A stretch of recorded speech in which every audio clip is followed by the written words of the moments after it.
One of New Yorkers' biggest complaints is finding an apartment with character and charm. We're in New York City's East Village, where we found someone who took upstate living to Avenue A. Let's go see if they let us inside. Hi, it's Erika. Can I come in?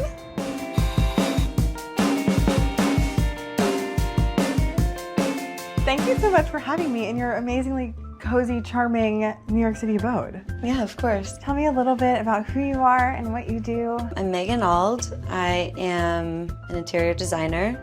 I've worked with my friend Kenyon Lewis, and he and I actually worked on this place together. It actually is kind of amazing. It sort of has like a very rustic, upstate feel, yet you're walking out onto Avenue A. We lived upstate for years and definitely, brought that into the city. We call this the Cottage.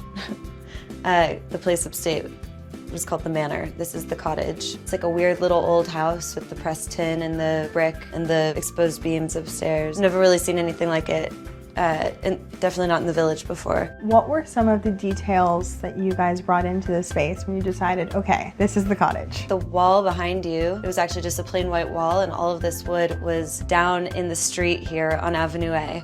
It was like in a bundle. I would never in a million years, I know. I'd be like, don't touch that, back away slowly, you're gonna get tetanus. Yeah.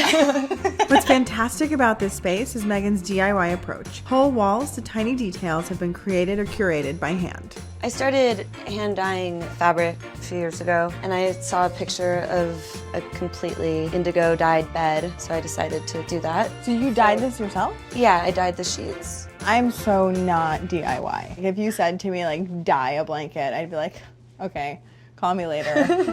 Like, do you want to come over and paint? No. So you have all these fun little details that I love. They're almost like punctuations of your apartment. Which are some of the ones you love the most? Well, this is kind of fun. Oh my goodness. I see. Oh, it's furry. It's rabbit fur. It's kind of like an old toy or something. You're creeped out, aren't you?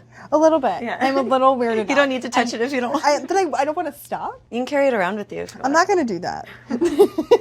These painted ladies on the wall I found in Italy in a flea market. I love old painted glass because it just starts chipping, and one of the ladies, her face is pretty much gone. I wouldn't be able to replicate this. You could try. I could try. I mean, I think we've gone over this. I'm not going to. But maybe the best part of this cottage is the massive, by New York standards, outdoor space. Your cottage even has a proper backyard. The outdoor space was really important to me in finding a place here. I'd always kind of envisioned living like Swiss Family Robinson, like in, tree houses. In terms of being in New York City, it kind of was the closest thing to that. Of course, we can't forget we're in the East Village. Megan has her own custom graffiti. Did you paint this? I did. I had a true romance phase. Awesome. Everyone has their little quirks. This was amazing, and thank you so much for allowing us to explore and snoop and for me to be nosy. I'm happy that you came over. You may get like a random knock on your door, and it might be me to be like, oh, I'm not here to see you, just your barbecue. I have an extra bed. So if you're ever craving upstate rural living, but only have a subway fare, take some rustic inspiration from Megan and just update your city abode.